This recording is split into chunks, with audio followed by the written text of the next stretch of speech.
O tō māwhama koe mau tamaita e ngāta e a Fiona, mau wau sia mai a koe ni mau whamalo atu. Amana ke whakahoko e mau porokalama tau tapakilangi, pēr mau whakawheta i bē koe uhi koe o tua koe. O e ofa koe o tua koe, o e lelei koe o tua koe, o e māma. Me mau lotu e mo e hu. Tuku ke mau hanga hake ki ho a Fiona ke whakawhonua ki mau tolo e koloa koe ia. Ai māma poto mo e rea. Ke whakahoko, ke whakamo'ui e lau marie o e tangata, mo whakamama koe uhipe, koe mau kore ia, ke tokoni mai a langina, e mea kotoa pe ke whakaea e mo'oni, mo totonu, mo e nao whakaotua. Koe te aha kakai, ke nau whakaea ia ka koe kakai o utu, o piki ki ho a fio ke whakatafe mai ho nao. A honi mo hono alunga ke taki pe e ho a fio, o tamai o Kaikehe, whaki mai o lau maria ke rea pe ai. Koe uhi ke tae ufi. Ai o atu ai mōni, e langa hake ai ho mau ki whonua o whaanga o ea Fiona. Nā mau whiri ai o tua ko si hoa, ko mau o tua o whaanga ia. Ka wā he hala whononga, ka tāpui a ki mau tolu i o a Fio. Ma kore ka tā angaʻimanu a whakalosika Christ, ka ko mau whakamui, e meni. Tapu pia mo e tolu tahai o tua koe tamai, o tua koe alo, o tua koe lau maria maa oni. Ke a Fio pe pia mi hono whare hau, o whai ai hono whakataulama ai universi. Tapu mo e hau toka e whanua ki Tupou VI, tapu ki he tahine kuini na spau Tukuʻaho. Tapu heni ki he tama pirinisi kalauni, pirinisi Tupou tohu kālala, a pe ki hono whare, me whare Tupou. Ko tapu heni ki he Princess Pure, Princesi Salote e mawhire o Twitter, mo e whare o ha mo he fo, tapu heni ki ano pere Twitter, pia mo e ʻAhoʻeitu e whanua, tapu ki ha malai o tutonga, pia mo e whare a matapure. Whatapu heni ki he Palemia, ona polo huakala meiriku, kai pehe ki he ʻAhoʻeitu Minista e Kalauni, kabineti. Whatapu ki kau ha'a whakaolungatonga, kai maasi i kau whakapaia he nero tuma oni. Whatapu ki he ongo wha i whare tangata mo whewhine. Whatapu he ni ki he kau tala wau whine mui pia pehe ki he tau whanau sola pia mo e ulan kotoa pe. Tala he mo kāpui. Ngata ia te ahu eo whai atu ki tua mamao. Ka e wā i haka, malu atu. Hu whanga atu he tala ku malu ai ai whanua. Ai Tala o tua no tonga, ko hoku tofi a, whao koe tau programa tau tapakilangi. Ai ko e ni, i ko e aho whakakoloa eni. Tuku ai whamalo ki o tua, tau o whai maapu mo ku whamiri, ka pehe ka teki mou tolu ko toa pe, i ngalo o pe, mo ngai wheitu ku mou iai whamalo atu heni. Ki he ngahi whamiri o e kau frontline ni, i pia me Amerika, Hawaii, pia pehe ki Australia, ni New Zealand, pia mo tonga foki. I tu karikari mo e whai toaki o ku mou whai, pia me ngai wheitu o ku mou whakoutua pa me iai. I kai a tāpe mua mo e tau porokalama, tau tapakilangi, ko e talanoa i pe ai mo'oni, ke whai ai hono langa hake, ai ki whonua masiva ko tonga. Pea ki mua pata hoko atu ko ki whalani koe ni. Koe whalani ne mau kalapu sila pelua. Ki tupe ke Asia. So he sila pelua. Tau. Kalapu sila pelua. Koe me au whamai eni ai tau kete koe ko Paula Whaatia pe iloa ko Paula Laione.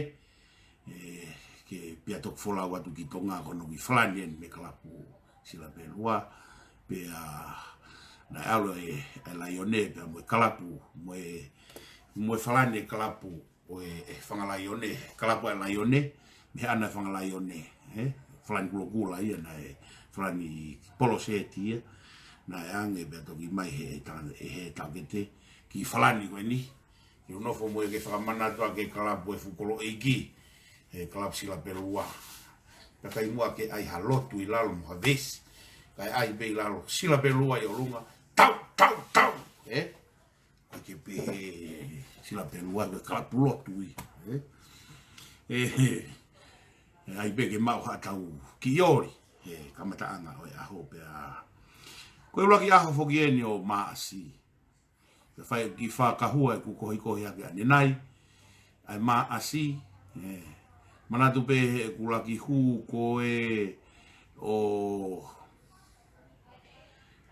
ula ki hu ko e o lotu fehu i he siastonga pe ko e te hu ia kau he siastonga na hu he kuata maasi le fai e po lotu kuata pe tu ai hoku ta ke te goni ko kiu mapitoa o kulahi a mapitoa i he kutamai e tu ko mo kiu mapitoa pe ko e os fai fikawa kiu e taingo ya pe ko na kawa kiu he kaurea he po lotu kuata pe ko e rea ia na e fai e kiu he kuata ko fia pe i he hu mai hoku ki te hina ko ni ko whakarea na e fai kiu pa na kuhanga tohi ake ki mea ko ane nai e pea pe ko hu mai ko ni ko ulahi au pite family e fa e kau fai fekau i he siasi o Tonga family fa e kau tika i hata he family ni tamai ko ngania ke kuwa mi ko ke makau siasi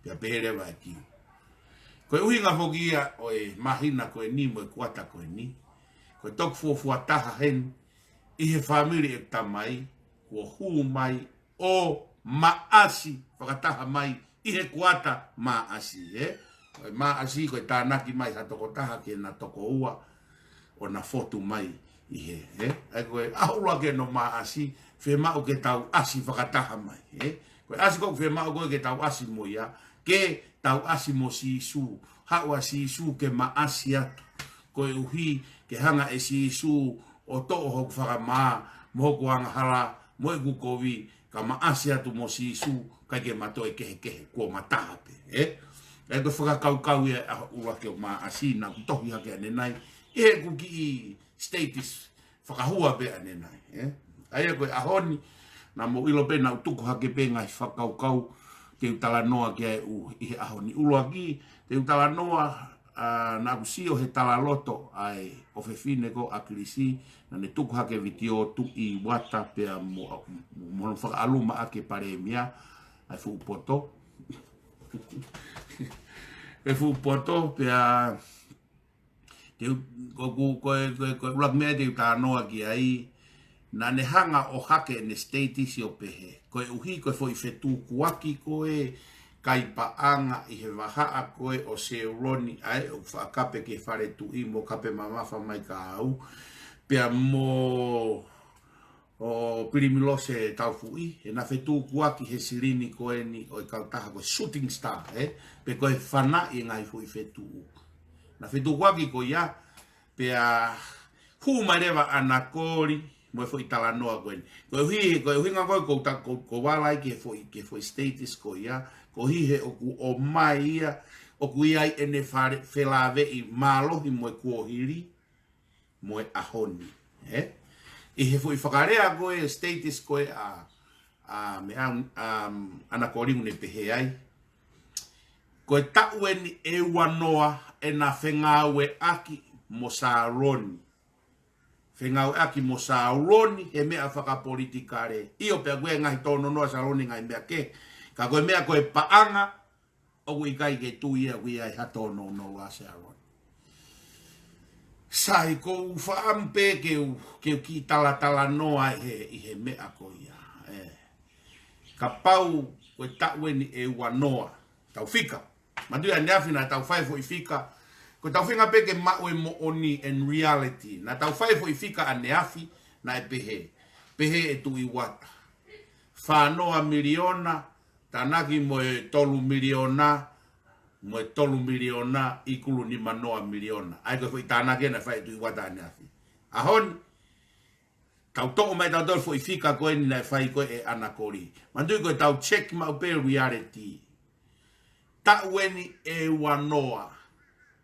E na ngawe, whengawe aki whakapolitikare a Ana Koli mo Sharon Stone.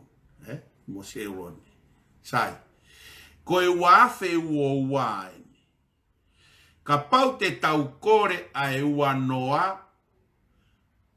Me he wafe uo wa. Te tau foki o mate. Ki he wafe maua. Ta we wanoa. Foki ki muige. Wafe wanoa. Me he wafe uo wa. Te tau foki ai na e kamata ngā ue whakataha Ana Koli. I he ngā himea whakapolitikare mo Sharon. I he wafe maua. Ko whenga maupe ke tau reality check. Ai ngāhi talanoa o ku whai koe ni. Koe hui e malawa ke whai ai hawhe to'oaki o e loi. O whatu tāmaki au pitu. Koe whangi whika iki koe ke tau whakatoka ngai. Kau whemau ia ke reality check. A timeline. Sai, wafe maua. Ko haina e Palemia he wafe maua.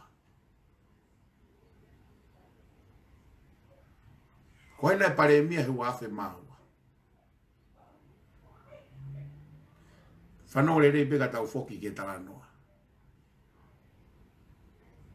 O ku hange ki a te au, ko e wafe maua. Na kei Palemia pea vaha'a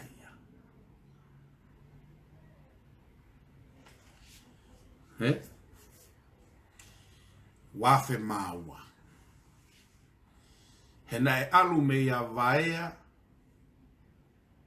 ki e pirinis kalauni. Whai ai e foi tuku ngā ue. Pea me pirinis ko hingaini ki tu e ahoni. Pea me he tui ko me I tui koe ahoni ki a where severe whai e tutu. Koe kuriare ti cheki ene fo I whakamatala ko ia. Tau uluaki whika I mo e tau ko Ana Koli, mo e tau ko e koe o haigwani. Na egi fo I whika pehe a Chris, na pehe a Chris. Tau ene tolu mo futupu. Kakai toko lahi koe ke nau mahino I e nau tolu e ahoni. He kapau e kore tolu mo futupu ko nau tau. Kapau na nau tau wanoa he. I he taimi koe na e whoki tau tolu mo futupu. Nau kei tau wanoa nau tau tege nau interest nau tolu e politiki. Whenga ni ke whenga I ke tau whakama ala ala. Ai mea koe loi. Pea moe mea koe Tomu'a ai whakamatala.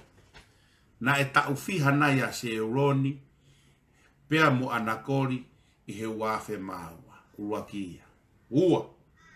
Na tau sio na iai I ha artikolo I he ngahi mea koe ni whaka interneti ha pousi ai a Sharon, pea mo Ana Koli. Na mo tirila sola a na te kai ke usio au he interneti a tirila he taimi ko ia. Wa kutano nge wafe maua. Te kai ke usio au he taimi ko ia he wafe maua. Na e toki asi fefeka pea tirila he whiri he wafe taha wha. Moe foi whiri ko he wafe taha fitu. Ko talanoa nge tau foki ke politikare. Ko e hoa Sharoni na e kauia he mautalanga mai mato he taimi koe ni. Ka pau e whanongo mai he ni a pilu mo ngā loa. He na e kau mautoluia he tālanga mai me hiwango furutupu. Mau kamata mai mato hiwango furutupu he ngahi group chat. Hau mai koe wafe maa waia te gai ke usio au ia Ana Koli hane pousi e interneti. Te gai ke usio tu o taha au ia Sharon hane pousi e interneti. He wafe maa ua. Ko hinga koe ni talanoa iyo. E taimia e kawa poulu pe hauia ki e plenitonga pe hau ke VC. Ngai taimia lue mai chat room. Te kai ke asia kalasia koe ni te kai whakaofi ofi kasia koe ni ke asia. Koe wafe maa waa ia ufanga e whakatapuka inga. Ki whinga ke whakatonu tonu e u whakamatala. Fu tā umama o e ongo ua ia koe ni ke na huu mai. Ke na huu mai o kau he tālanga. Te kai ke usi o tu o tahau he ingo Ana Koli. Te kai ke usi o tu o tahau ia Sharon. Ko tānoa in he na talanoa ta'u e ua noa. Koe tau whoken ke reality check e mea koe talanoa. He whai pe a hoko e whikaloi. Koe mea ia ke nā wai. Hange koe mita e fitu noa koe maalunga e tahi e tānoa tirila. O ta tau mo e whanoa miliona tanak mo e tolu miliona tanak mo e tolu miliona nima noa miliona koa tui wata. Pe a peheke fo i holo mui tau e ua noa koe ai politiki a Ana Koli. Pe a mo se uroni. Sai. Mea whika uluakia. Mea whika uluakia ko whaam ke tānoa kia he aho ni. Ke tau reality check a e taimi laini. Reality check a e taimi laini.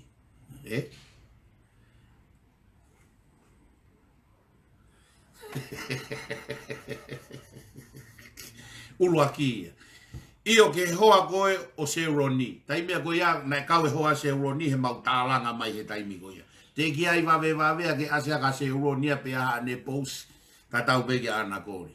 Tau tanoa ne wawe maua. Ko inga koe kou whekau ke omia i e Palemia e aho ko ia. He na e toki whakalalahi mai e longoa a ia ki he wawe manima. He tuku ngā ue. Alua i peke he wawe maono e tutu. Nai whai pe longoa a ia. Ka koe taimi koe na ke iai koe a. Hai koe ni, e Palemia. Ke Palemia pe mkoutuina ke Palemia pe a vai ai wafe ma a ua.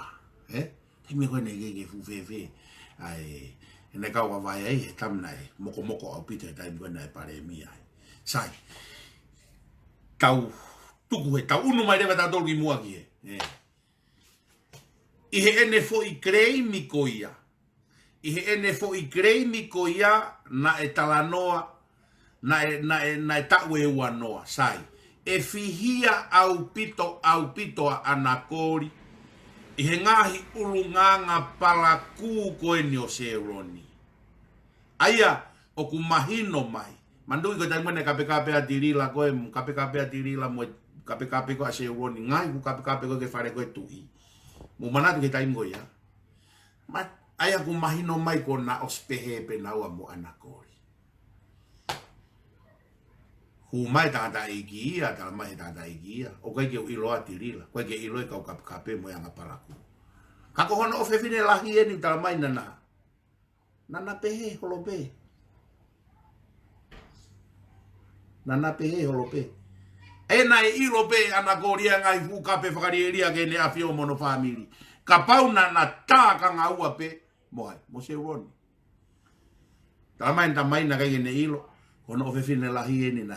Nana pipiki pe o lau pe u toki. Palaku koe ni na e whai.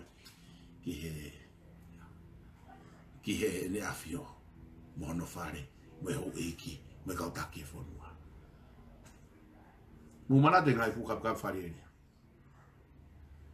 Ana Koli, aia ku ke kreimi ho tā kanga he ta'u e ua noa. Mo lue pe a mo Sharon. Ta koe na ke ilo rei pe e koe tohi ngai fu palaku koe ni. Aia ku whamahino mai ai na ke kau koe he ilo rei.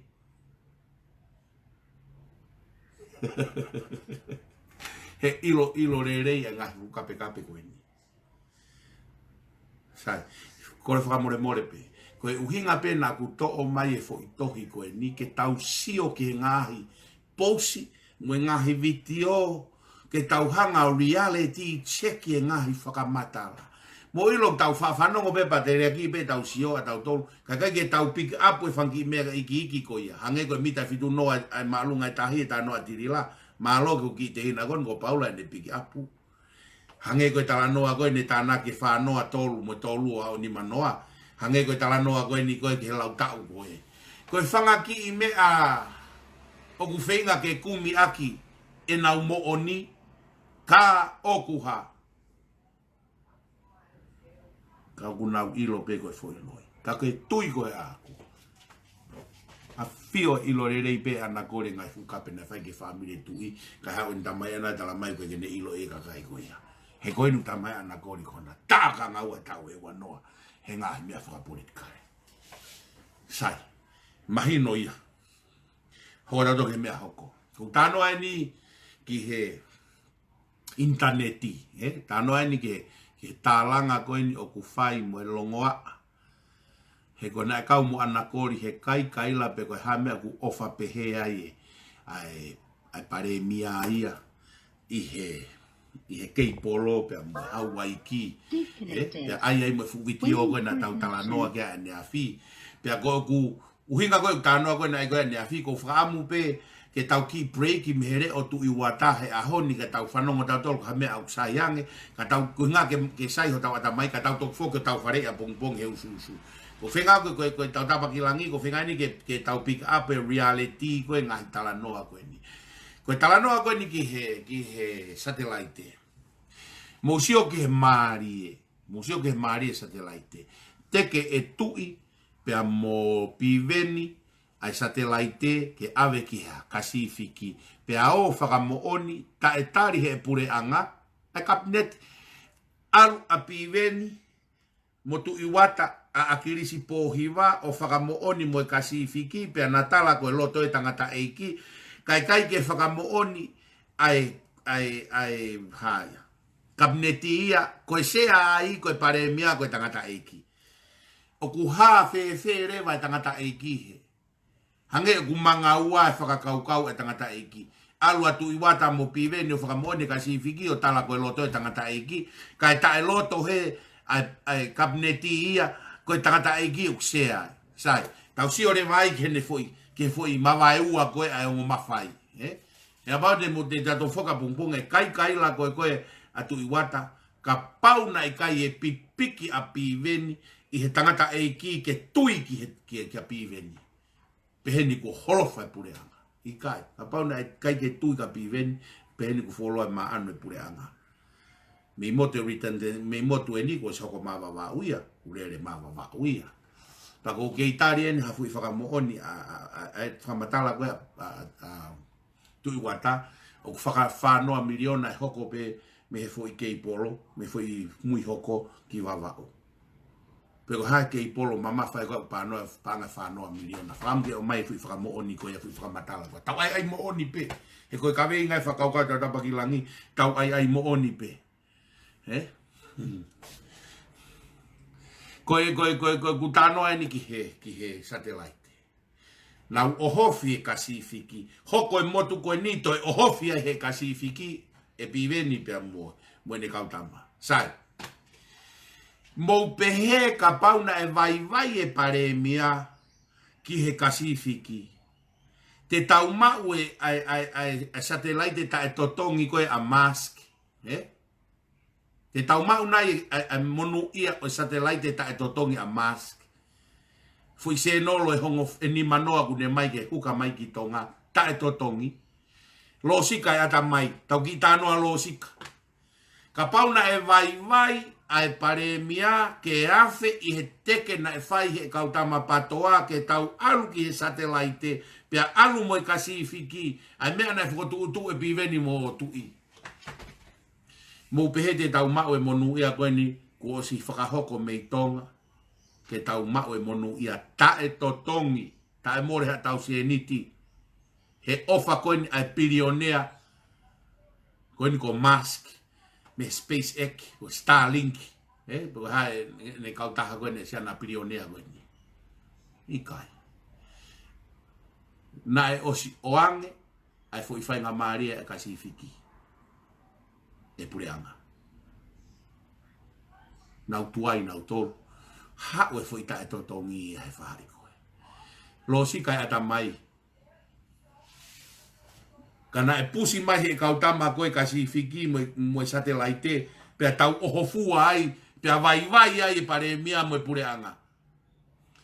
E more tau pa angahe, kai more tau whainga maarie. Sate interneti, satellite, ta e totongi, me he milionea maski. Koe mea gogo whaarea ai patoa. Oku ae otua atonga. Oku whakahauwhi pe e he otua atonga i he ngāhi mea pehe.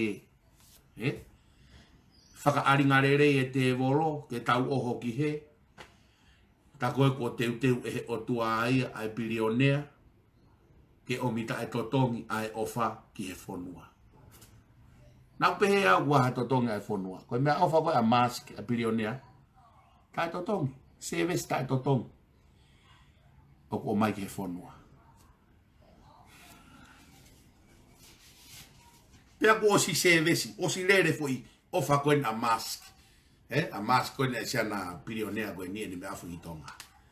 Foi te minolo e ni manoa. O mātou ko ni ke whonua. Ko e otua, motonga, ko hoku tofia. Ko e tuku whonua a Tupou Uli, o ku kei tawhe touriki ai e keresi. Sio, ko ni hao pe koe fo i se nolo tae totongi koe a mask. Hueik mo e ka ainga. Kai ke toi talanoa mai patoa ia. Kai ke noi toi talanoa kasi fiki nau to. Nau whalolongo na toka nau hu na toke mea ke. Whalolongo na toke hu na toke mea ke.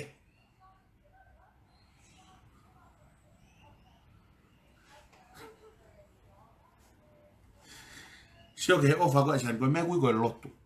Sio ke he ofa koe na sian a mask. Ofa ki tonga, mai e tau ngai fo i te minolo tai to tongi kia. Toi ofa ki fe.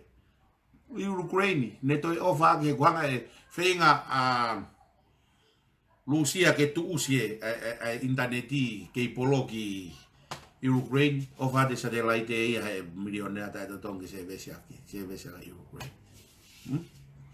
Ko si lai fe unga ne pa angana. Os bilionea. Mea inu mau ne fia. Ko ne ofa ki motokon tai to tongi. Hau ka si fiki ke kumpa anga'i tonga. Aloha de milionea te he o tuagea. O tai to tongi e satellite ki tonga. Kai kaila nau tolu. Oua. Ko ofa nge ai Palemia ia i Hawaii ki. Piki tai ai. Kai tuku e. Ikai, kata. Nai ai pehe e o tua ia. Ke piki tai he Hawaii ki he hao satellite tai to tongi. Kai ke more asirine fonua. Ke more ha ta fa miliona e fonua. He koe ke ta fa miliona e fonua. E to tongi koe ke Hawaii ki. There's a way out. Yo teu he o tua ia mea ulelei ko toa pekea. Ke tonga. Mea whika ua ia koe na uloto ke tānoa kia. Mea whika tolu ko whe tānoa kia.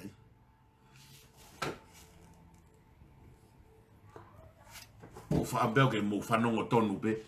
Me he nam pea koutu pea koe sea e tokola hea mo whanongo ai. Koe talanoa e minister fonua. Na ku sen mane nai. Ke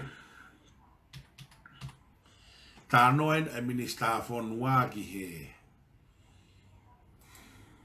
he whehu ina e whai ki ai. Whekau aki pea moe kere he osi koe ni koe a e mea. O ka taki pe kau ki I hanga o I whaatalahi. Rewa ke eke minister kere koe hae ni ngai whotutu. Ke mou sio mai pe na mou pehe mo tōku haku loi aku pea ko haku whotutu pea aku. Whe mau peke mou sio whanongo. Pea mou whanongo ki he rea koe minister fonua. Whange mou whanongo le rei ki he rea minister fonua. Pa ko whaamu peke he kau tō ngā ke tau wako heni.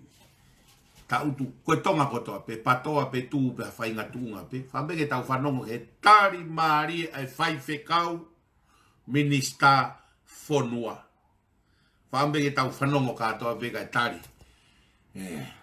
E minista fonua, eh?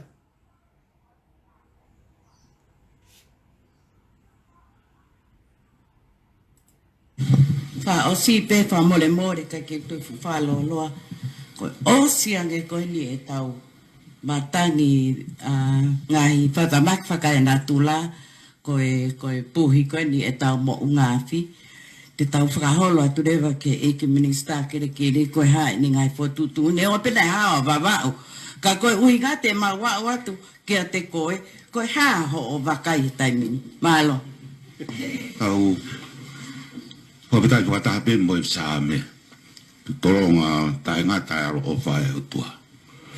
Ke tu pe tai mi nge ta ta pa te sa ke tu pe ta. Ma pe ke ta ko vi ke tu ko ai ki ta toro kwa ve pe re re. O fa fitai be ya e Palemia me a ko me ga. To iki ko fu to ko ni pe ki he tai mi o maro mo fa nga ta e fonwani ko fa re pe o ha mo yo fo no fo haka'i a he feinga mai ke pe to na ko pure anga mo lau nga ke vai fu to ko ni pe ko fa re pe o ha mo yo fo ta wa ko mi ai ko me ko fa mo ke re ta fa fe dai ko ngai mau la ko ni o ku toka peia i he tofia o ene a fio. Tama pinis kalauni hoko. Ko tama pinis koata. Mo ki mau dolu pe hoi no pere. O kui loto pe. A tata, kano polu, mango, no muka. Fai ngofua pe. He hoko pe ia. Ki hau e fonua o no kakai. Tama ko Tupou tama ko ata yo ku o ke to ka maria e tau hanga ke ka au ko fe mai fe ui fe ka wa ki pe mo fa no fono fo ai ko fu pe e ko de finanga pe hau e fonwa ko nga u fa no fono fo pe ia i to fi a pe ia ki to fi a tama pirinisi tungi ange ko ya pa fu pe ko me be ke no foi fonua ia ke toka mari pe ona loto mo ange ko ta pua ki ko ni fo me muri e fa mari pe tonga dia o di ta boha pe ko ta ulele ki fe ka pa go fa ka fu fe o me fu foi a atomi ni mangea wa Hiroshima ku tau hao ta boha gea ko ua puna ina ko ka mata ina ta to mai ko tahiena e lau a moritoni ka hala uta ko tahiena. Peti tau fōi e tāna ki e lelei. Ko mea ki ho tau kele fu pele ngesi abeto. Ko mea ki talanoa inoa ia, he koe toto ia. Ko kele o kune hoko, ai tangata, moi kāinga, moi haa, moi uhinga, hoto tonga. Koe pi ki tau talanoa noa ia. Ka pau e hoko e i siu whakaikonomika. E ikai to rau o tau tonga mo tau PIta Pua. Ta e hoko e whare hopo o ia. O tau hange ha foi ma ke tau ke ai he kele. Ka koe mea pe ia a tau tō ke tau tānoa ia rei. Ka kua petai au e Palemia. Koe hoko katoa u Palemia ko ni whakautua. O ku hoko pe ia he ngahi tofia. O e kautoa pe ia e whanuane. Koe ke hoko e ke wheitu. Ke whakaape pa tau tārangai. Koe na, profola e nei tamatui. Ki hakano ku polu, ko si hova, au tau pāre tua.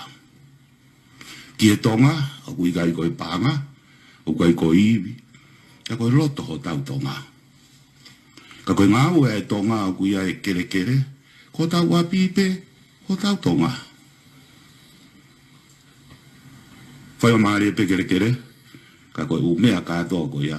Kui e tu i a tonga, mo no whirangalo, e kai tu e noa, ai ki whanua o tu i o se ni. Marapita.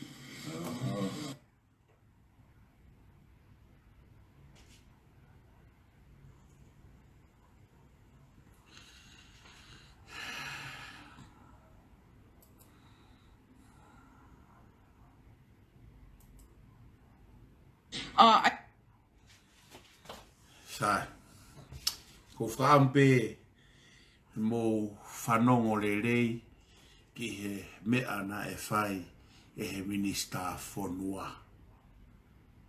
Ia ko utui koe whelau pe uluaki koe ha? Whai whakao. Whelau pe koe whai whakao. Hanga hea tua whakamama e tangatani. Neongo koe hou eiki. Koe whai whakao. Ia musio he ne tofa mai. He hoha'a atu e haka'i. Whikawaki mo e ngahi kere kere. Hangi mea ni na urisi he i mea koe na e mea. Ai minista.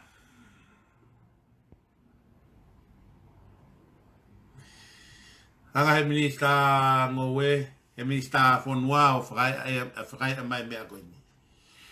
Hoko e whakatu tā maki. ʻUnuakiʻotonga ni pe ko ene afio. Hoko e whakatu tā maki ko ene afio mo e wharewa mo efu. Nau haere mai mo me atu o tufa e vai mo e ofa ke kakai. Whikauraki e. Lotonga e hoha'a e kakai ki he pure anga. Mo e hoha'a e pure anga hame a ke whai ki he kakai. Ku haerea mai ene afio mo e mohono whare o tufa mo toko ni ki he kakai. Pako mea goe a hoi kipe. Mo wako ai. Mo wako ai. Hako ai mo tolu koe o ku whainga maari e. Taime whainga taa. Ka ku ke lava toko ni i tonga pe. Pia ke ofa. Mo hifo ato ofa ke kakai ko whainga taa ia. Alo e whainga maari e. Ofa ke whainga taa maki. Ka wako ai. Ia ulaki ana hanga he minista whonua o whakahino ki ai ho tau kakai. Mea whakakere kere. Mea whakakere kere. Hanga he minista o Tala mai. O se afio i bea e o tua. Ai kakai te nau matatari. Pea kuia e ofa whiunga ia nau tolu. Te nau lava o tokoni'i. Ai ngahi eria o ku hoko ai e palo Palema. Tofi ape o e tui. Tofi ape o e pirinis kalaoni. Tofi ape o pirinis iata. Maari e koe whakarea e no pere. O ku ome whaingata a ke kautoa. Whakarea e no pere. Ome whaingata a ke kautoa. Te naulava matatari. Te naulava o atu e aki.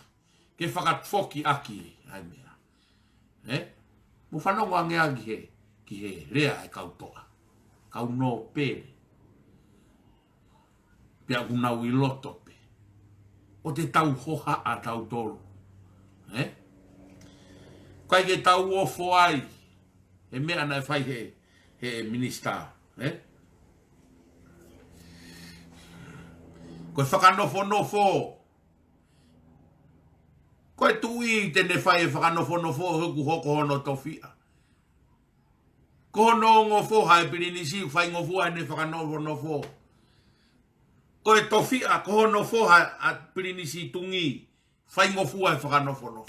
Maari e la minista whonua. Ngai tā puaki mei muri. Ki whakalawe mai e minista whonua ai tama ke o te tau hoha, te tau whiu no tā nake tā puaki. Ia ko tau otua ko tau malu anga'i. Koe ai ke tau hola ki whia. Ka pau koe nau talamahe kau sae nisi na e tatau e pā e mo unga whi. Mo e fo i pomo e ni mangeau tatau mo na e tō Hiroshima. Ka e hao pea tonga. Kai hao pea tonga. Hai tau mea tau toi hoa aki ai. Whanau ke tau wholofola e tui. Pehe tui. Kano polu. ko si hova beho tau pare tua. Ko si hova beho tau pare tua. Ko tonga. Ko tau kere mo tau ngahi api ko tau tonga ai. Pare tala mai. O te tau hoha'a ke kere ukai ko hame aia ke tau o maa longoa ai. O mea ki tau maa longoa kere ko mea ku whehoko ake a tau tonga. Whehoko taki a tau kāinga, tau whamiri. Whakamalo lahi hen. I he minista. Ko hato e whanua i maamani. O kai ke toi aha o totongi ki ho kere. Ku ke whai te riha ki ai. Ho api kolo, mo ho api uta. Kai ke pōpula ke whakangata, pe totongi ha o Tukuʻaho ke pure anga. Ikai.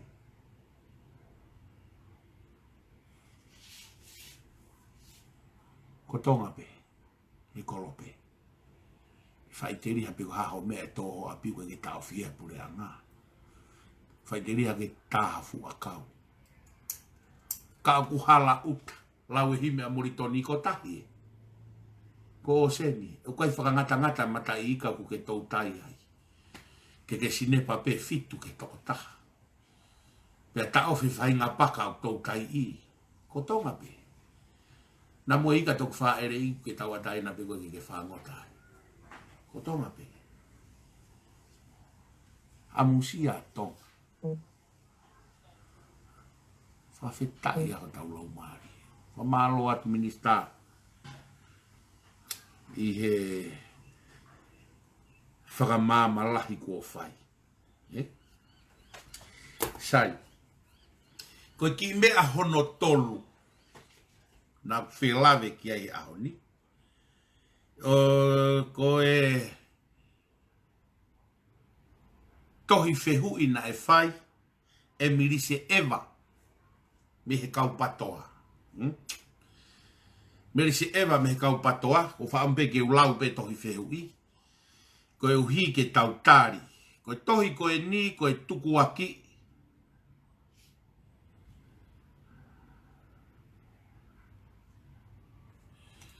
Ko e tohi ko e ni ko e tukuaki o e whakafofonga ko e o.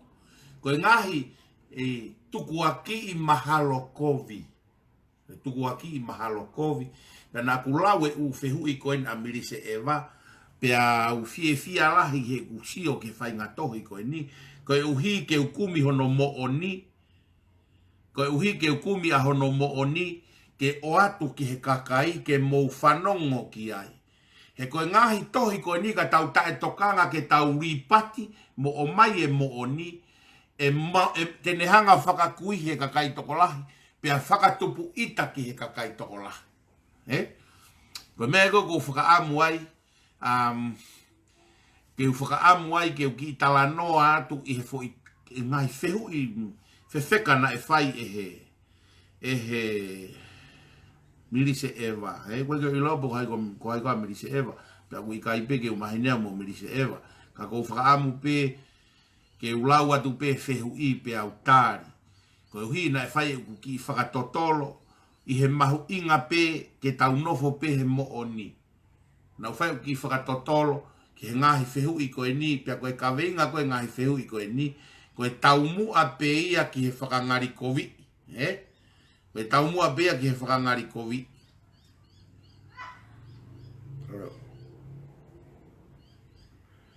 Ta ko whakapeo ke ulau atu peo ngahi whehu i. Whanongo ke foi Tomu'a koe ni. Tohi koe na mirise eva.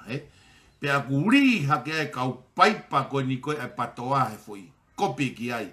Pea kou sio hifo ke kau patoa o ku nau lari hake. I he foi tuunga koe a sai. Koe kamata pe e foi whaunga tohi upe he. Whakamalo atu ki he pure anga tonga he ngāwe aonga aki ai pa anga toko ni. Ka koe Tukuʻaho. Whanoki. Ngāwe aonga aki pa anga toko ni. Koe Tukuʻaho. Sai. Uluaki vari i mai koe foi whakamalo. Pea ai mai rewa koe Tukuʻaho, koe uhi, ke he mea koe o kunau whakakaukau ki ai koe Koe tokua koe iwi peni e haka'i o kumai oha. O whai ake ai tokoni. Whai ake langa. Sai. Tuku e talanoa tuku hau. Koe uhi koe ai ke whakavere pe whanongo ai haka'i. Mana tui koe ngahi paanga tokoni o kumei hau ia mehe ATP. O koe ke ha paanga tuku hau ia ai masiva. Pia moe panke a mamani. Koe ATP, koe Asian Development Bank. Moe panke a mamani. Koe ngahi paanga tokoni ko ia. Oua e whaalohi aki e haka'i. E merise ewa koe paanga tuku hau. Iyo. Mea ulakia. Ta ulaki sio ke paanga tokoni. Tuku e tanoa paanga tuku hau ia. Taka pau ko uhinga ki he tokoni mai a Australia mo New Zealand mo Amerika ngai fonua ko ia. Ko uhi ko paanga tuku hau ai haka'i o pawe tana ke pure anga. Pea osko ya patoki wahe ke nau koe foreign aid. Koe mea ia ai ngahi pure anga muri. Koe ke hao kau nga au ia tahai. Koe ngahi patseti koe pure anga muri kui pe na to koe foreign aid. Paku ilo pea ko ke mahinoi. Ka koe uhi nga ko whinga whakaverevere pe. Whakaverevere pe ko uhi ke whakaifo ngofua e haka'i ki he itamu e tau whehia ke ha. Me tau whehia ke pure anga. Ikai ko ia. O ko ki hanga te veloaki pa bracket mai ai. Ai paanga tokoni ka koe tuku hau. Tuku hau ai haka'i. Whanongo ki fo iri. Tuku hau ai haka'i. Whamore more atu teisa. Merise ewa. Ka pau o ku whani e paanga tokoni koe kia hakau ngai paanga tuku hau ai whanua. Mahalo pe mahino re rei pe ia. Hoko te, ko whambe ke ulau pe mo tau ripati pe mo talanoa ke mahino. Neu whanongo here ti o he whiawhini herea ai whakafofonga tonga tapu ʻUnuakiʻotonga te evita puloka he tanu pou ko eni ne whakahoko i he aho ni ke kamata ai langa tokoni ko eni mei he sopu o tāu wha. Pea koe ngā ue e whakahoko o ia e he ki i motua ngā ue pe mei sopu o tāu wha mei he kaukei. Ko e kāinga o oko. Mahino au pito pea ko kāinga e kaukei, pea ko ilo rere pea mo e kaukei merisi. Ka koe ku talanoa ni ke maa mea ko ke whakakaukau. Talamai ko e kāinga oko. Uraki whehu i. Ko e ku whehu i atu ke whakafofonga tonga tapu ʻUnuakiʻotonga. Ko e pēseti e whiha te ke mau he ngāhi langa ko e ni he ko Mr. K ko e subcontractor ko ia ai Puloka Construction Limited. Aia o kupure ai koe, ikai ko ia, sai. Ki whanongo mai merisi, pako ilo pe ka pau ko mala e eni, tuku ho mala e au ke he tawhaki kau talanoa whaka usia atu e tau tantanu ia. Ka pau o kui ai haki i kau taha ahai, a wiri kei, Pea na e wha a subcontureki ki ahai, ki he Puloka Construction. Oku ikai ai hane uhinga ana a ene alu o whai e langa he oku ikai alu ia o malu i he o sapu he koho uhinga au kupeheni. Oku hau ia me he pure anga kia ai oku main contractor ai Puloka Construction ni pia toki sapu atu e he Puloka Construction ni kia hai kia merise ewa. Oreo ki ukisi o ki message ko mai koe. No whanu usila ko no hingoa e taha ko merise fotu ewa. Sai, o se mahino mai ko merise ewa, o ku no whanu usila ko no hingoa e taha ko whakotu whakahoko mai eni he tau kau pou, ko merise fotu ewa. Aia ko ilo koe toko unga pe eni o e whemotua koe ko ana fotu. Ana fotu sai, merise, whanongo mai. Ka pau kwa hao ilo au kia ipa na ke ngau he moi fui mea kehe ia. Kau talanoa tau ke mahino o kuloi ho tukuaki'i. Ko hinga koe ku ke tukuaki'i ai, o ku ke tukuaki'i koe o ku tuu vaha'a ai Puloka Construction as a main contractor ki he pure anga, pea toki sapurewa a kei kiha ki he Puloka. Ko o hala whika uluakia. Ko e uhi he e peheni. E tō mai Puloka ia e kontureki. Pea tentā mai rewa a wiri ke ia ki a Puloka. E tō rewa e kati a Puloka. Pea toki oange rewa ki a kei ene se niti ke fai aki ko sto ko katia puloka. Ko uhinga ia ho feu i fika uluaki. Kau talatu ai rewa ho loi. E talok se ho ki pousi pea uhanga rewa o fai e ku investigate. Ko uhinga ia na e feinga e pure anga. Ke tuku hifo e mata i fika. Ko uhihe na e o mai koe ngahi proposolo koe ai panke a mamani.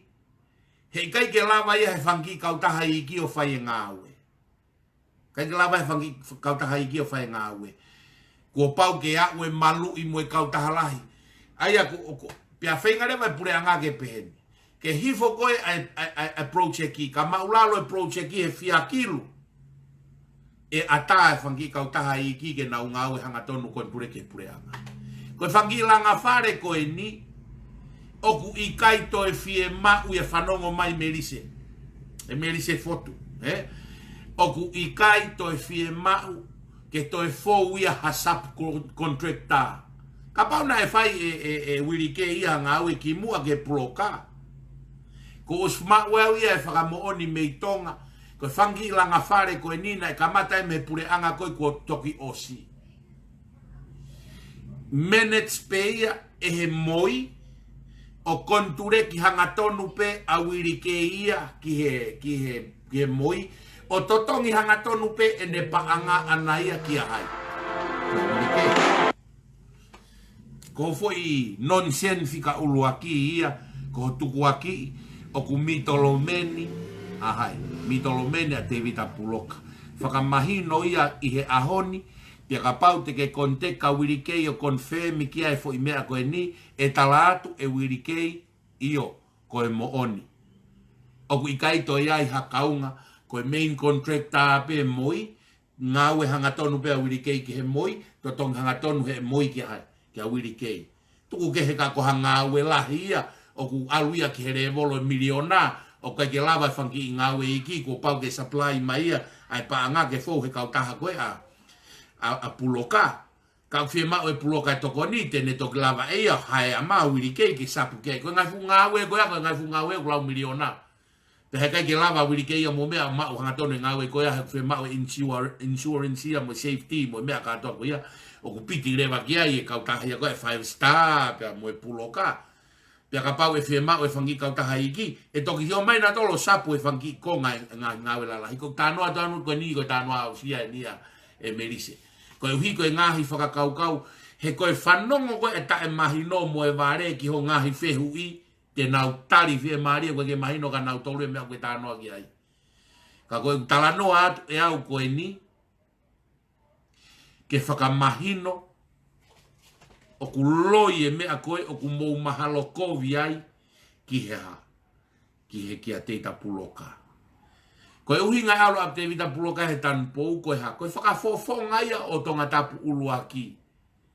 Koe ngaua te vita puloka u whai ko e nehanga o whare. Ka uku whie mau koe whatongia to tonu ia whai te vita puloka. Koe uhi ngai hano whakafofonga o tonga tapu uluaki. Ka uku whie mau ke whomolo hangahi mea ku tō nou a wirikei. O ku tua te vita puloka ke tokoni ka wirikei o whare i mo whai ngahi mea whakapepa. Ka uku ikai te ai hakakunga. A whakafofonga ia ki he konture ke vaha'a wirikei ne kautaha pia moe moi. Koe uhingai na hanga he pure anga o to restructure ai e whunga koe mai me pankea mamani. Ka e lava e whangi kautaha i ki lo kolo o whai hanga tonu pe ki he pure anga o te whauha contractor ai whangi ngawe i ki. E toki au ke ngawe lau miliona pia ko paurewa ke whau ia ke ha. Usapu koe koe mui ngau kautala lahi pau ke whau ia he ngahi mea whaka safety ke mau ia ngahi insua lau miliona koe hika wheila ngā awela lahi. Mea koe pe mahino ki a koe merise, sai ko wheu i uloa kia, wheu i hono ua.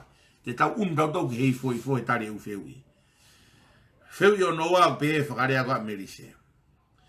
Koe uhinga hono ai ia e Mr. Kei e fo i ngā aue langa nai ko e ni ko e uhi hena ake whiri whare area pia koe whakafofonga ko tonga tap uluaki lolo tonga pe ko ia o ku iai ho fu kautaha langa Puloka Construction Limited ho hingoa o mai pe ia ki he o mai pe ia ki he ahon ikai ko ia e merise o ku ikai ke iai hakakunga ai kautaha ai Puloka ki he kautaha a wirikei o ku ikai ke iai hakakunga ai kautaha a Puloka ki he vahe o ngāue a wirikei o ku ikai ke aha kakunga a wirikei ki he Puloka e ne kontureki koe ni moe pure anga i he langa o ngahi whare. Na e ngāue pe a misisika i he pure anga o hoko koe minista mo e tokon Palemia o kurere pe e nau kautaha koe 5 star. Na e piti pe e kautaha koe ni pure anga ne patoa. Na e piti pe e u kautaha a misisika o maue u ngāue lotonga o ku ngāue pe a misisika.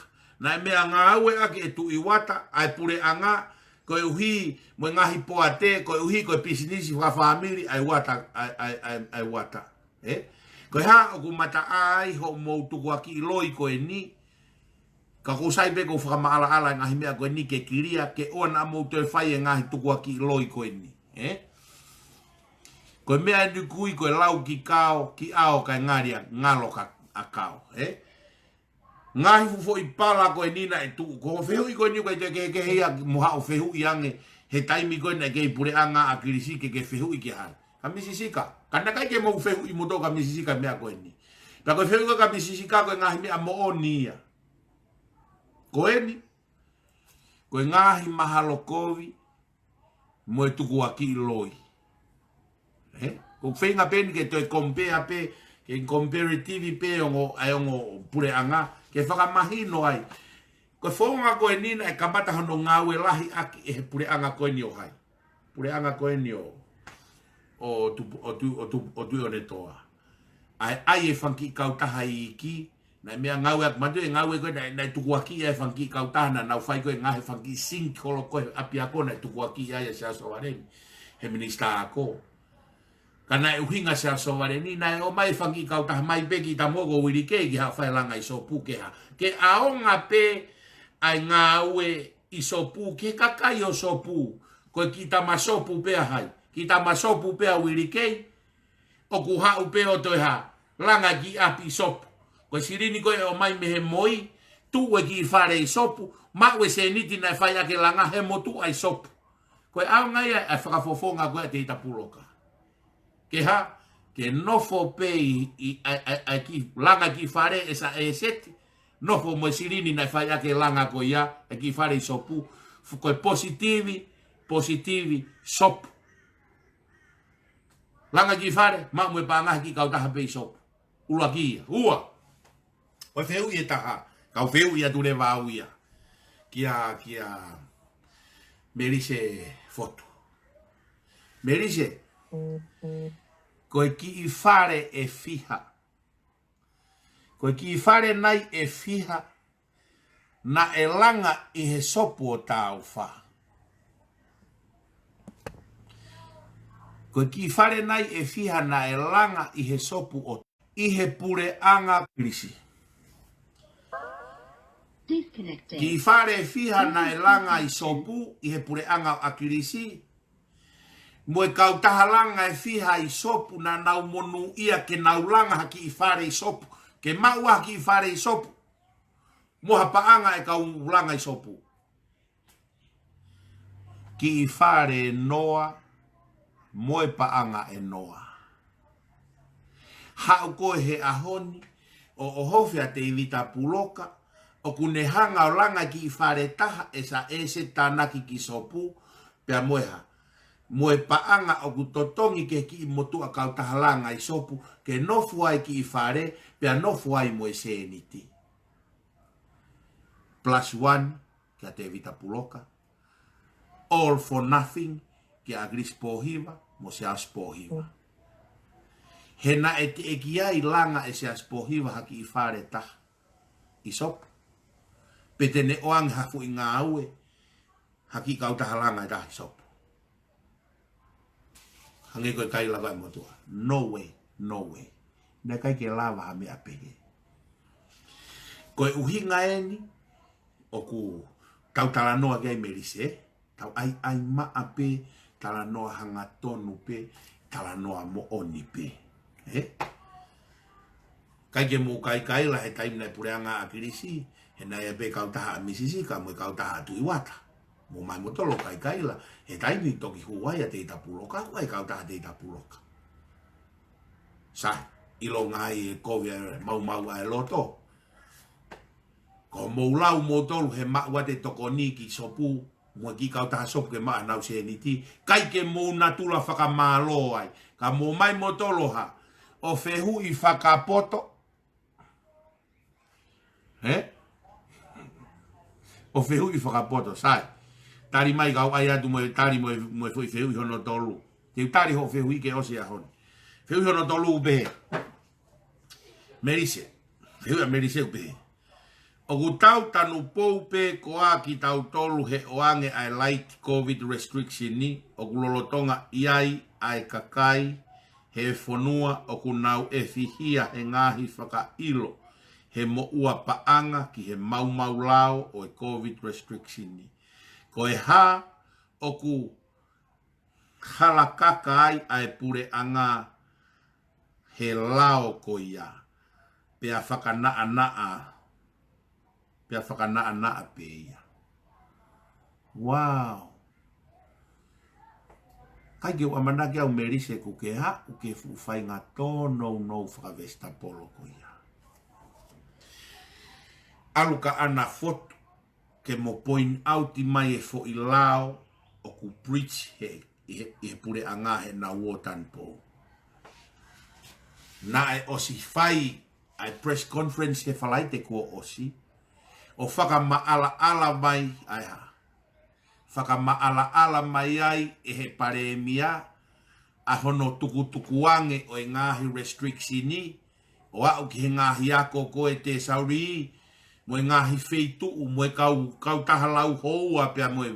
Na e whaka maala mai. Na e tanu pou na e whai ane whe. Alu ki he tohi lau. Merise, ula alu ke he tohi lao. Ula point out i mai ai tono no e restriction ni mo fai tutune pure angapa ke toka o fehu. Mo foi fehu i ko ia, he kai ke u fiala ki ai. E kai ke u fiala ki ai ko e uhinga, he te utarivare he ko e fehu i vare. He te ungarivare au kono tari whakapoto i ai fehu i ai vare. Ko mea ko ke o whiala o tari, he te utari ware i he wheu i ai ware. Sai. Tau sio ke wheu i hoko. Wheu i hono whā. Mo e ki wheu i e taha. Taha ho mou ka matai ai fo i ngā aue ai langa. Pea to ulu. Tae uluafia i hoku kau wauta. Ko ho o mou sereksi ni, o ku ou whakatawange, o ku hao he whiriwhiri mānako. Sai. Ko e toi fwoi Tuku'aho viene taha. O pehe, taha e fwoi. Kamata koe ni, mea koe ni. Pea kamata peia, o pōnasi pe ke kau wauta koe i hai, ia te evita puloka. Sai,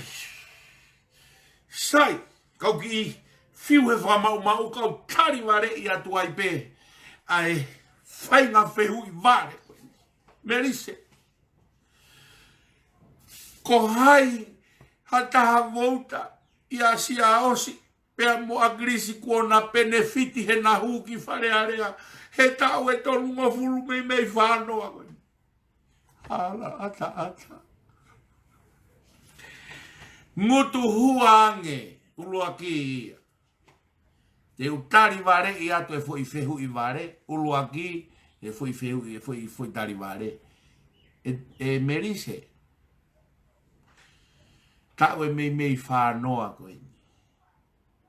Ko hai he kau vouta ia akirisi mo siaos pōhiwa, ko nau benefiti, i he more ho nau taimi, he vouti ka naua. Fu foi noa fola. No. Utari vare ko veuri. Nau ke inofo behe loto ano o na muano. Nau ke ito mohopo behe i he hala o hangeha halanga puaka. Asopu. Te rei benefiti hata haia. Pe ukuange haki i mea.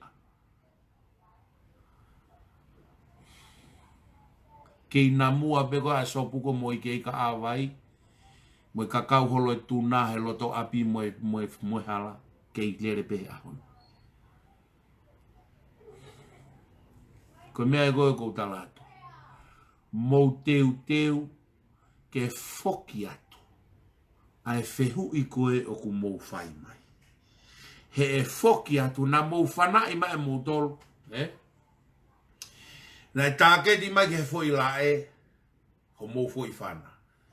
Pato he turiki he tua he skuini. Kau tō mai a foi mahafu o whanai me he turiki koe o pato ho mou foi la Ikai koe?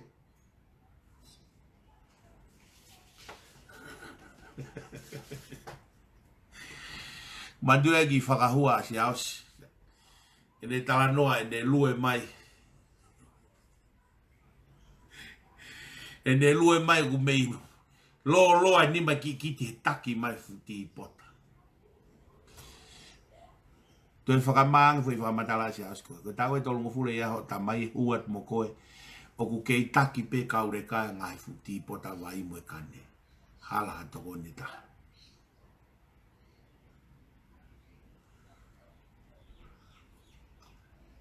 Ko foi fehu ia na ke fai mai. Benefiti pe ka wota. Ko eke atu au. Ta we tau noa mi whanua. Ko benefiti ha wota. Ikai. Na benefiti a tu iwata me a kirispo hiva iyo. Kwa ke nofa tu iwata ia i sopo. Na benefiti a piven piukala me a kirisi iyo, o koe ke nofo sopua a piven piukala ia. Na benefiti a popua me a kirisi iyo, na kai ke nofo, o koe ke tua popua i sopu. Benefiti e feitu ke kehe, mo e haka'i koe ko haka'i na e vouti ai, kai whaka ofa bea sopu, mono haka'i.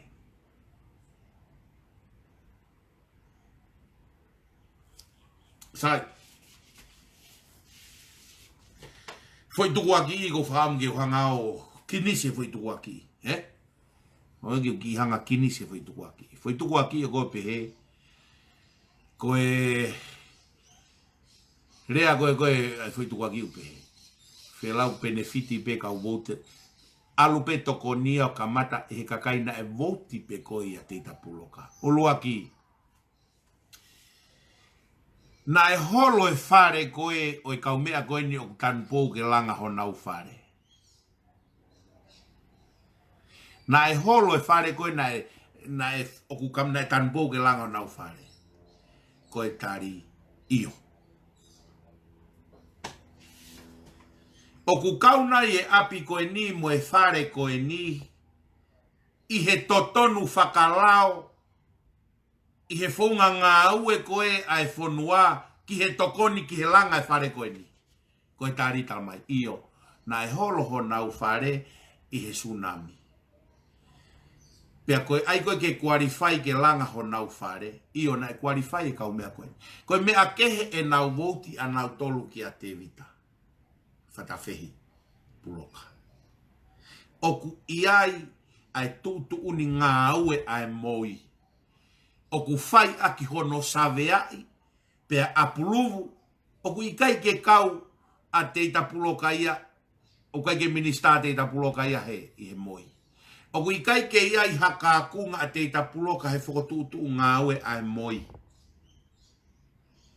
Oku ikai ke hakakunga a teita puloka hono whiri e api ke langa e he moi.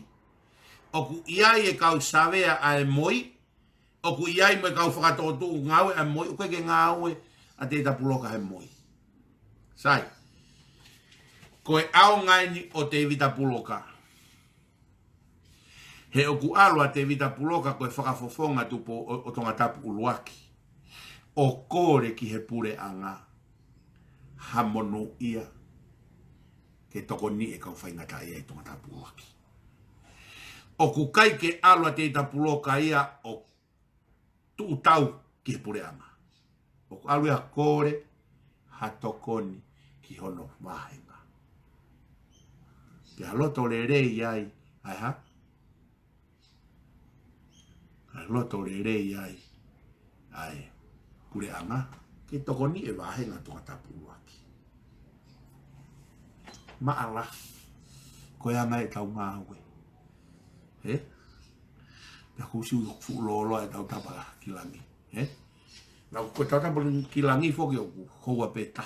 Ka kusi e wete tau lani koua taha mo e konga. He? Ka kou whakamalo lahi atu ka te ita puloka. I he ngawe maonga onga o ke whai mo wahenga. Te utoki usu aha taimikehe, ai ripoti, ai ngawe, ai whakafofonga siaosi. Pea mo ngahi paanga wahenga na aluki ai. He? Ke tau sio ai, ki he mooni, ai ngawe. He ku whakaha e tau ngawe ne mau, me mea ku whakamatara paanga, pea mo atita. Te tau toki sio ai ki he. Pea koutui pe, e mamalahi pe. Koe tau ngawe nu whai e. Tau whakamama. Tau kumi o mai mooni, o whakamama aki. O, wagi mea ta. Ngalo ke whakaosi atu aki. Koutui pe, te kimi pe ne ho fulu te whakaosi atu aki ki mea koe ni. E kususu koe ne afi, na e hu mai ki ta mai ko hau haua. Iam ko hau haua. O ne hanga tala mai ka te au, kuhange ku susu haki katuni. Pesloi pe ia. Pen tala mai le vai ka te au. Te kuke ilo koe paanga mei fe, na e whai aki e langa e pure anga na e toki osi. Pia utohi atu lewa ka hau haua. Utohi atu lewa ka hau haua talangi ki ai. Hau haua, ka pau ko uloi ho Tuku'aho. Ha mua tala mai koe ha e ku loi. Koe hui ka whai ngofua e ku talanoa atu mo e ku ipati. Kau ki whamara ala i rewa ki. Ai ki fui oho kui mai koe na hau haua. E koe lo pea koe tāpea kau paipa koe ni e patoa. Sai, kau tari au ho wheu i hau haua. Na keke mai pe kou ilo koe paanga mei whe. Na e whai aki ai ha. Ai langa koe ni. Ai ngahi whare. Hau haua. Whanongo re rei mai. Na e talu e to ai a whahe wafe taha walu. Wafta walu. Kita. Wafta walu. Au mau au wafta hiwa. O se tae taha te Kaikehe. Tō wholofola tu ia i me mahalo pe he whare areapa ne talanga ku wholoa te langa whare he ia wha kita. Ko au ko tui, ko ia wha lahi taha ia ko mau ia tonga ko a wha ko kita. O se tau taha. Kai pe wha ngau. O se tau eua. Moe hu mai pure anga whou koe. Aina toko osi. Na uo mai oha. Na utoke o mai o whakama opo e ngā ue kai lava ke hu mai paanga o kita. Tō mai moe a wha haloti. Tō e mono ia tupe he pure anga ko ia. Tō e hu mai moe paanga tokone o haloti. Whanongo mai. Whanongo mai hau hau. Ko e paanga ena e whai ake langa. Ko e paanga tokone o kita. Moe paanga tokone o haloti. Whakataha. Moe ngahi kau touna. Na ui koe kau hoa ngā ue. Moe kau touna na nau hiki ni mamai. Nau ofa ki tonga whai hono toko ni. Ai whonua. Moe ha. Moe paanga Tuku'aho. Ke langa ake whonua. Kau ki whakamama ka mutoru patoa. Ka ku o mai e paanga Tuku'aho. O langa ak hawhare. Oi kau whai ngata ia. Tala ange ka upe ku hala. Ikai. Kai ke hala ia. It's perfectly right. He? Koi ai hau haua. Koi tāria ko wheui. Koi pāngai nei whai ake langa koe pure anga utokosi. Koe touna koe ngahi tokoni koe nai mai koe ke mai ka kita, nai mai ia, i he whakahu he panga. Koe tau minista panga he ahoni, koe ia nai tau tu mai me he ATP, me he ATP, pia tau tu mai pia mo hai koe ne whewhine koe ni i he pangea mamani. O na whenga i o to mai panga kita, koe ai mai me panga haloti, o ka mata e langa. Sai, apau ke peo koe ke wilo e panga, koe nko talatu e panga e nko talatu. Koe paanga, tokoni ki a kita, tokoni ki haloti, ngai touna hoa ngā aue, whata, koe paanga, tuku hawa e pureanga, ke langa aki a tonga, koe ka veo langa aka fisi, tuko langa aka hamoa, ke langa aki ho tau whanua ko tonga, ke monu ia, mo aonga ke kakai. Mo lota mo toke mo hange koe, mo hange koe komuniusi.